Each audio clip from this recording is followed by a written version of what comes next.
नमस्कार प्यारे दोस्तों, मैं यशवंत गौरव पूर्वांचल करियर क्लासेस में आप सभी लोगों का स्वागत करता हूं।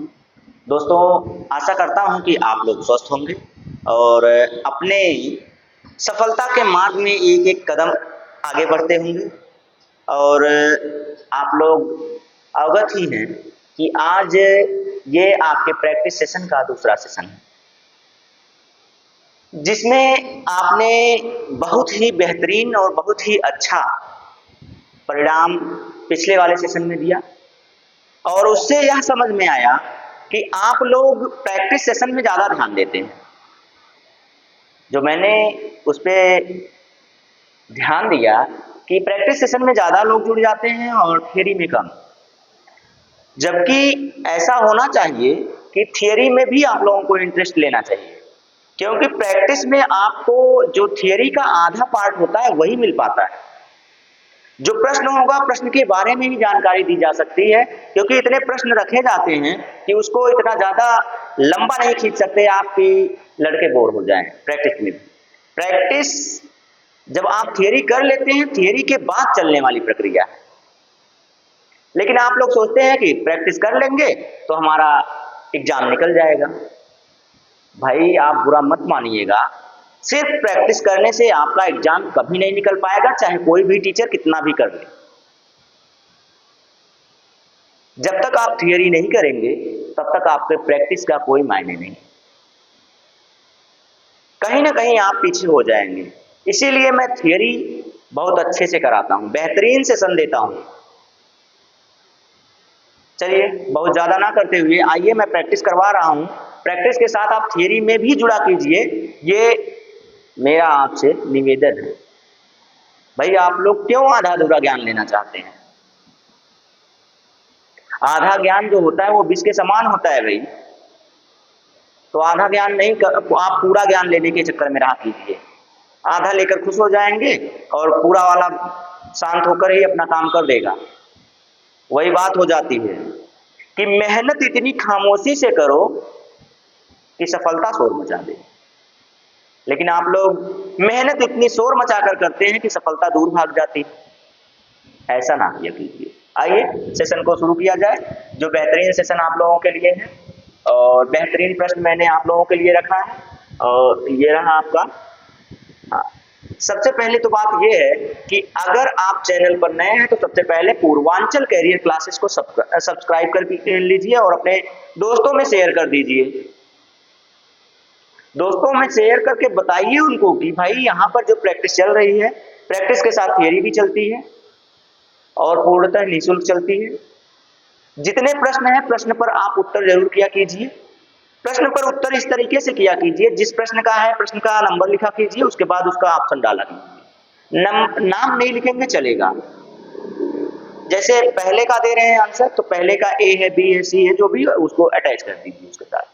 चलिए, तो बाकी सारी चीजें आपको दिख रही हैं कि किस एग्जाम के लिए ये बहुत जरूरी है। तो सभी एग्जाम के लिए ये जरूरी होता है, इसमें आपको किसी एग्जाम के लिए बाहर नहीं भाग सकते हैं। तो लीजिए, ये रहा प्रश्न आपके सामने, आप इसका जवाब दीजिए। तब तक मैं पेन ले लेता हूं। प्रश्न जो है वो आपके लिए बेहतरीन है, आप कहीं से इसको काट नहीं सकते हैं और इस पर जो व्याख्या दी जाती है उस व्याख्या को भी सुना कीजिए। मैं आपको बार बार कहता हूं ये। चलिए, तो पहला प्रश्न क्या है? नपुंसकता या बंध्यता किस विटामिन के कमी के कारण होता है? तो ये बताइए, ये मेल में होने वाला विकार है। विकार का मतलब आप कह सकते हैं दोष, अवगुण, या फिर आप उसे कह सकते हैं रोग, बीमारी कह सकते हैं। चलिए, तो ये तो मेल में हो गया। अब इसी से एक और कमी होती है, बांझपन। बांझपन का भी नाम आपने सुना होगा। तो बांझपन किसमें होता है? ये फीमेल में होता है मेरे दोस्त। ये किसमें होता है? ये फीमेल में होता है। ठीक, तो फीमेल में बांझपन होता है, पुरुषों में नपुंसकता होती है। और ये जो विटामिन है ना, इस विटामिन के और भी गुण हैं। इस विटामिन को ब्यूटी विटामिन भी कहा जाता है।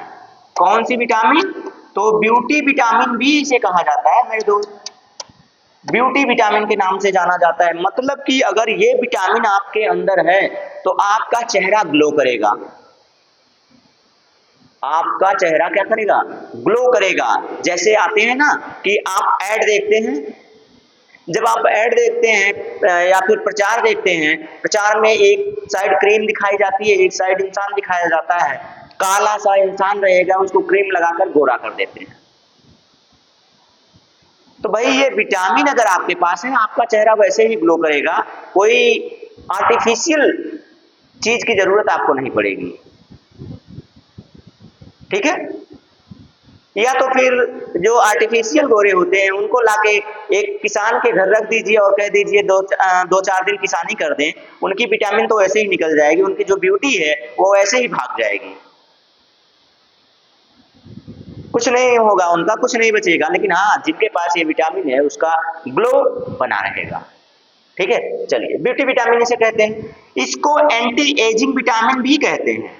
क्या कहते हैं मेरे दोस्त, एंटी एजिंग विटामिन भी कहते हैं।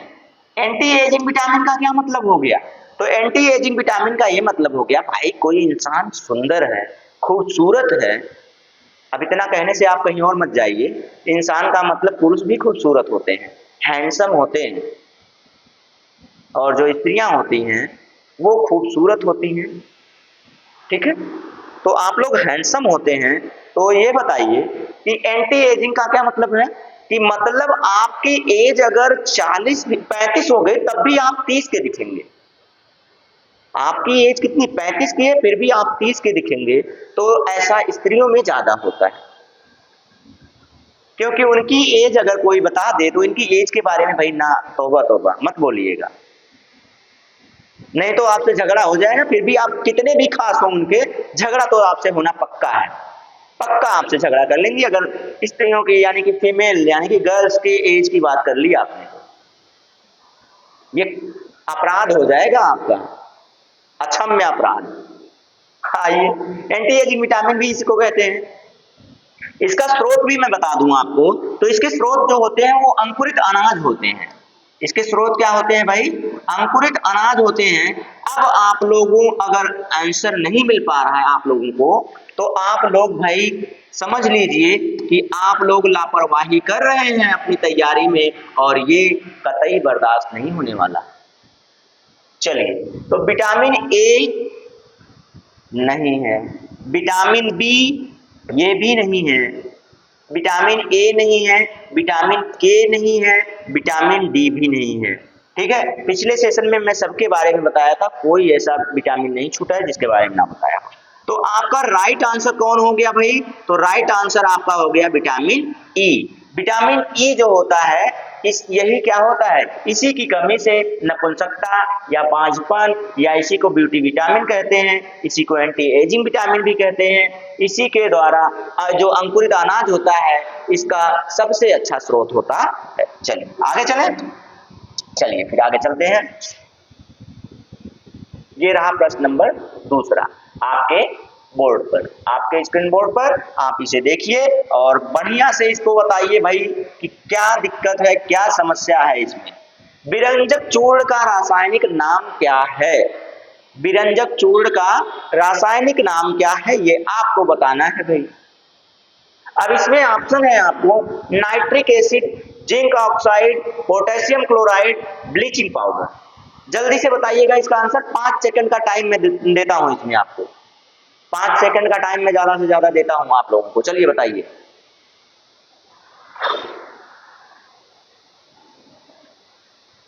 हो गया आप लोगों का आंसर। चलिए अब देखिए नाइट्रिक एसिड का क्या मतलब होता है भाई, नाइट्रिक एसिड HNO3 को कहते हैं, नाइट्रिक एसिड इसको कहते हैं। जिंक ऑक्साइड ZnO2 को कहते हैं। पोटेशियम क्लोराइड के क्लोराइड Cl को कहते हैं। और ये ब्लीचिंग पाउडर, ब्लीचिंग पाउडर का सूत्र क्या होता है भाई, तो इसे कहते हैं हाँ CaOCl whole of twice, CaOCl का होल ऑफ ट्वाइस। मतलब अगर हम इसे कहें तो ये क्या हो जाएगा, तो ये हो जाएगा कैल्शियम ऑक्सीक्लोराइड। क्या हो जाएगा मेरे दोस्त, तो ये हो जाएगा कैल्शियम, हिंदी में लिखें, चलिए अंग्रेजी में जब बन गया तो लिख दे रहे हैं, calcium oxy chloride HLORID, calcium oxy chloride, जिसको मैं हिंदी में यहां लिख दूं कैल्शियम ऑक्सी क्लोराइड।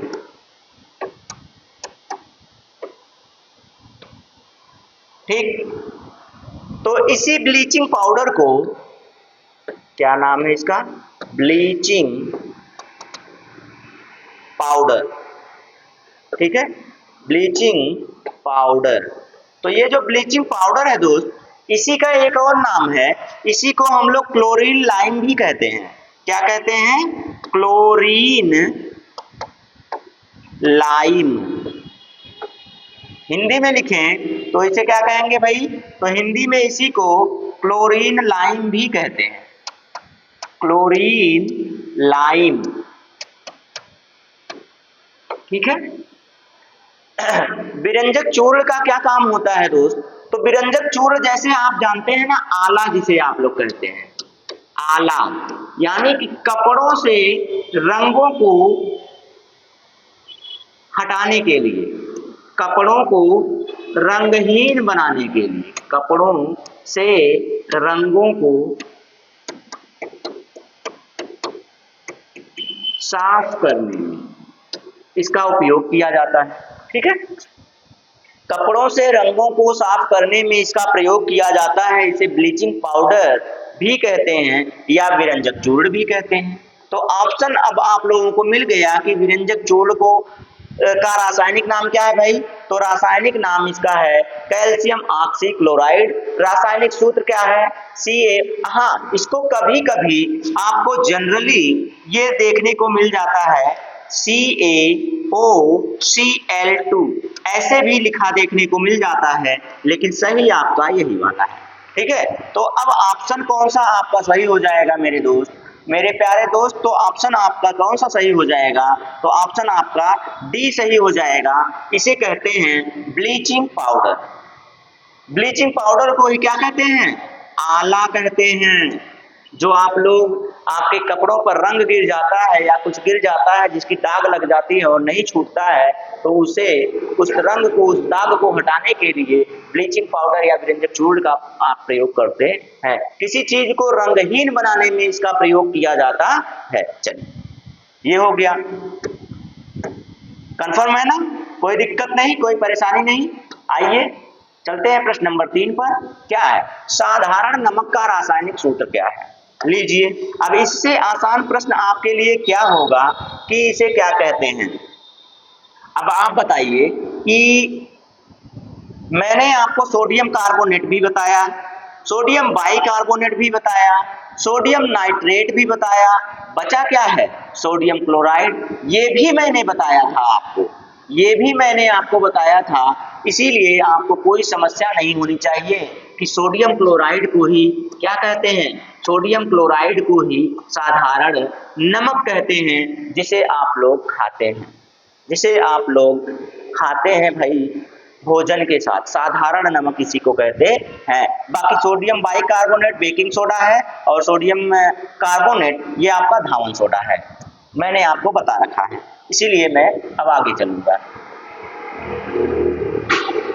लीजिए, विटामिन के का रासायनिक नाम क्या है, विटामिन के का रासायनिक नाम क्या है, ये प्रश्न है आपका। और इस प्रश्न का आप जवाब देंगे कि क्या होता है विटामिन के और विटामिन के का रासायनिक नाम, विटामिन के का कार्य क्या होता है, इसको भी आप लोग बताएंगे यहीं पर। तो विटामिन के का कार्य होता है कि रक्त का थक्का जमाना, चोट लगने पर रक्त का थक्का जमाना। ठीक है, चोट लगने पर रक्त का थक्का बनाना भाई कार्य होता है किसका, विटामिन के का। अच्छा, कौन सी प्रोटीन का कार्य होता है थक्का बनाने में, कौन सी प्रोटीन सहायक होती है, ये भी बता दीजिएगा आप लोग, कमेंट करके बताइएगा, क्योंकि ये मैंने आपको पढ़ाया है, थियरी में पढ़ाया, आप लोग थियरी में नहीं आते हैं, इसलिए आपको आधी अधूरी जानकारी मिलती है, जो कि आपके लिए विष के समान होती है। क्योंकि आप भी जानते हैं, अध भरी गगरी छलकत जाए।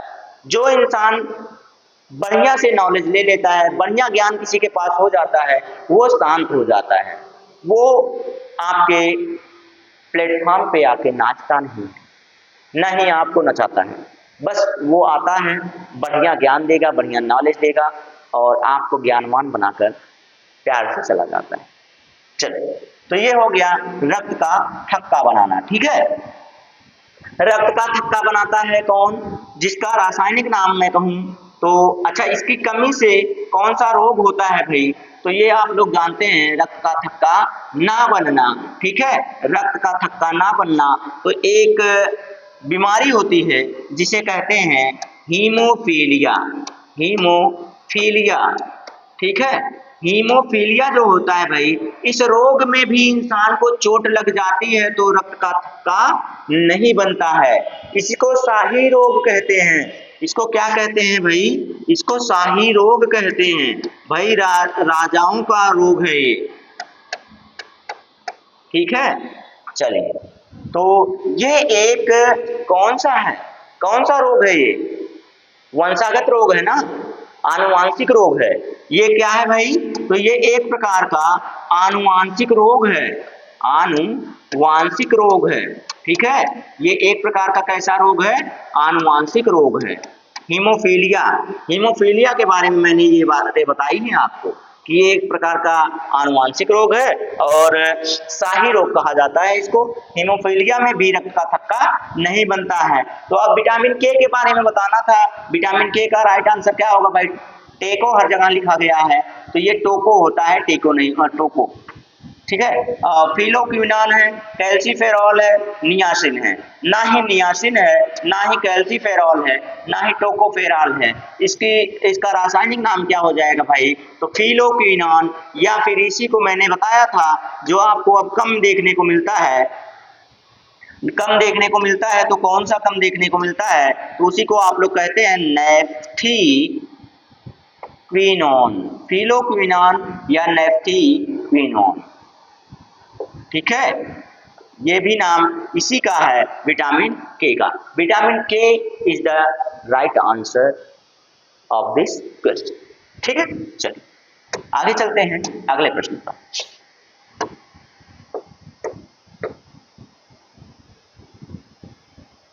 मार्स गैस किसे कहते हैं? लीजिए 5 सेकंड का टाइम दे रहे हैं। मार्स गैस किसे कहते हैं? बहुत आसान सा प्रश्न, बहुत बेहतरीन प्रश्न, बार बार प्रश्न आपके ये पेपर में पूछा जाने वाला प्रश्न है और रंग बदलकर, नाम बदलकर, रूप बदलकर ये आ जाता है और आप इसे पहचान नहीं पाते हैं और ये आपके सामने से आपके नंबर को लेकर गायब हो जाता है। चलिए बताइए इसे। तो मार्स गैस किसे कहते हैं? मार्स गैस क्या होती है? ठीक है, चलिए 5 सेकंड आपका समाप्त हुआ। अब मैं बता रहा हूं, देखिए।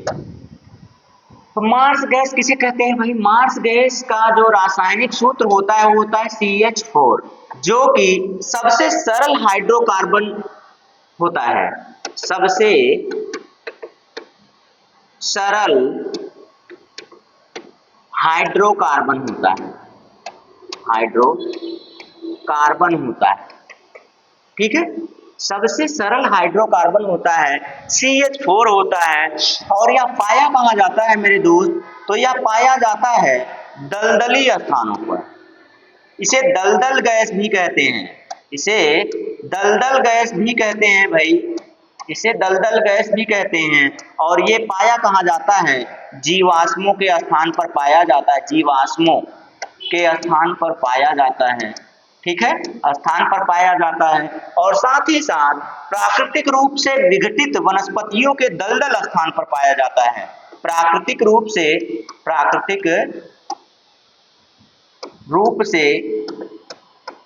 विघटित दलदल स्थानों पर पाया जाता है। ठीक है, दलदल स्थानों पर पाया जाता है। और इतना जानिए कि आप लोगों के पास नदी, तालाब या पोखरा होगा। नदी, तालाब या अगर पोखरा है, पानी उसका ठहरा हुआ है, पानी अगर ठहरा हुआ है, उसमें पत्ती या कोई वनस्पति उसमें गिरती है तो आप देखते हैं कि धीरे धीरे वहां पे तेल जैसा निकलने लगता है। उसके सड़ने पर देखेंगे तेल जैसा निकलने लगता है। तो आप ये समझ जाइए कि वो जो तेल का रूप ले रहा है वो कौन है, वही मार्स गैस है या दलदल गैस है। उसी को आप लोग CH4 कहते हैं। उसी को आप लोग क्या कहते हैं, CH4 कहते हैं। और यह बहुत ही ज्वलनशील पदार्थ होता है। यह कैसा पदार्थ होता है, तो यह ज्वलनशील पदार्थ होता है भाई, ज्वलनशील पदार्थ होता है। कैसा होता है, तो ज्वलनशील होता है, ठीक है, फ्लेमिएबल होता है। कैसा होता है, फ्लेमिएबल होता है, ठीक है, फ्लेमिएबल होता है। फ्लेमिएबल होता है मतलब ज्वलनशील होता है। तो अब बताइए कि इसको कहते क्या है, तो इसको कहते हैं मेरे प्यारे दोस्त मीथेन गैस। क्या कहते हैं, मीथेन गैस, ठीक है, मीथेन गैस कहते हैं। यही जो है ये जीवाश्मों पर पाया जाने वाला गैस है, ठीक है। चलिए, जीवाश्म गैस भी इसी को कहते हैं, नाम जानते रहिएगा। अगला है भारी जल का रासायनिक नाम। एकदम छोटा छोटा क्वेश्चन, प्यारा प्यारा क्वेश्चन, कोई दिक्कत नहीं होने वाली आपको, बस आप आसानी से इनका आंसर देते रहिए। मैं आपको बता दूं कि ये प्रश्न मैंने आपको बताए हुए हैं यार, मैंने पढ़ाया हुआ है, तो आपको दिक्कत क्या हो रही है फिर। चलिए, थोड़ी सी थकान सी लग रही है भाई, कोई इंसान मेहनत करेगा तो थकान तो जाहिर सी बात है आएगी। आइए, भारी जल, भारी जल का रासायनिक नाम क्या है। सबसे पहले भारी जल का रासायनिक सूत्र क्या है, रासायनिक सूत्र होता है D2O। D2O, इसी को हम लोग भारी जल कहते हैं। भारी जल जो होता है इसे हम लोग गंदा जल भी कहते हैं दोस्त। कितने लोग इसको गंदा जल भी कहते हैं, चलो, गंदा जल, भारी जल, मंदक जल, इसी को हम लोग क्या कहते हैं, मंदक जल भी कहते हैं, मंदक जल भी कहते हैं। और बताइए, तो इसका रासायनिक सूत्र भी हो गया पोटेशियम हाइड्रोक्साइड, पोटेशियम हाइड्रोक्साइड, कोई दिक्कत नहीं, इसको हटाइए। सोडियम सल्फेट, कोई बेस नहीं इसका यहाँ पे। हाइड्रोजन पेरोक्साइड, हाइड्रोजन पेरोक्साइड को भी यहाँ से हटाइए। इसका क्वेश्चन आगे है तब बताऊंगा इसके बारे में। बचा क्या, ड्यूटेरियम ऑक्साइड। अब ये आप बताइए कि जब मैं पिछले वाले सेशन में पढ़ा रहा था वहां पे D2O यानी कि ड्यूटेरियम ऑक्साइड के बारे में बताया था कि नहीं बताया था, ईमानदारी से बताइएगा, मैंने बताया था। तो option number C is the right answer आप लोगों के लिए इस प्रश्न का, इस प्रश्न का C is the right answer, ठीक है, यही इसका राइट आंसर हो जाएगा। ड्यूटेरियम ऑक्साइड यानी कि D2O, गंदा जल, भारी जल, मंदक जल, या फिर इसी को भारी जल कहते हैं। अच्छा बोल चुके हैं, चलिए ठीक है, कोई बात नहीं, चलते हैं आगे, चलते हैं अगले प्रश्न पर। अब ध्यान से आप लोग देखते रहिए, आप लोगों को समझ में आती रहेगी बातें। चलिए, भारी जल का रासायनिक सूत्र अभी बताया मैंने, इसको बताने की जरूरत ही नहीं, नहीं बताएंगे, आप जान जाइए, आपके सामने ऑप्शन बदल के लिखे गए हैं। ऑप्शन नंबर 8, मछलियों के यकृत में तेल, मछलियों के यकृत के तेल में कौन सी विटामिन की बहुलता होती है। बहुलता का मतलब होता है प्रचुर मात्रा में पाया जाता है, प्रचुर मात्रा में पाया जाता है, प्रचुर मात्रा में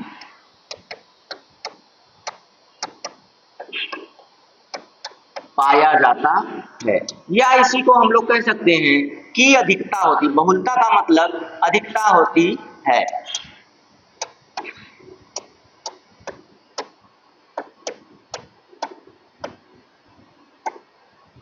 अधिकता होती है, हो गया, कोई दिक्कत परेशानी नहीं होनी चाहिए। ये स्रोत लिखा गया है, स्रोत के बाद विटामिन पूछा जा रहा है, स्रोत लिखा गया है, उसके बाद उसकी विटामिन को पूछा जा रहा है। Vitamin A, vitamin B, vitamin C, vitamin D, सबके बारे में मैंने बताया है। अगर आप जानते हैं तो आपको ऑप्शन का आंसर देने में कोई दिक्कत नहीं होने वाली। दिक्कत हो रही है तो यानी कि आपने क्लास नहीं की है, जाहिर सी बात है, अगर की है तो लापरवाही की है। चलिए, ये तीनों के तीनों ऑप्शन आपके रॉन्ग हैं, तीनों के तीनों ऑप्शन आपके रॉन्ग हैं। ऑप्शन नंबर डी और vitamin D, option number D और विटामिन डी दोनों इज द राइट आंसर।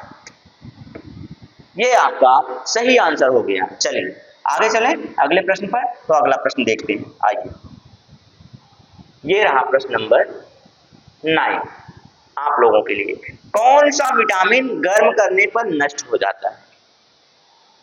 जरा आप बताइए, मैंने आपको बताया नहीं है। ईमानदारी, ईमानदारी रखेंगे तो आपको ज्यादा फायदा होगा। विटामिन कौन सी ऐसी है जिसको गर्म कर दें तो नष्ट हो जाती है, जल के साथ हमारे शरीर से बाहर हो जाती है। इसको पकाया नहीं जाता है, कच्चा खाया जाता है। इसे एंटी कैंसर विटामिन भी कहते हैं। मैंने आपको ये कई बार पढ़ाया है। इसका रासायनिक नाम बता दूं तो इसे कहते हैं एस्कॉर्बिक एसिड। इसे क्या कहते हैं? एस्कॉर्बिक एसिड कहते हैं। प्रश्न का आंसर आप लोग दे दीजिए, जल्दी से दीजिए, या तो फिर अब मैं बताने शुरू कर रहा हूँ। भाई आप लोग नहीं बताएंगे, मैं तो बताऊंगा ना। विटामिन ए नहीं है, विटामिन बी 6 नहीं है, ठीक है, विटामिन B6 नहीं है। विटामिन ई अभी बताकर आ रहा हूं कि क्या होता है। विटामिन ई पहले ही प्रश्न में बताकर आ रहा हूं। अब बचा क्या? Vitamin C and vitamin C के साथ इसका क्या है? विटामिन सी और विटामिन सी के साथ साथ आप देखिए ये ऑप्शन नंबर भी सी है।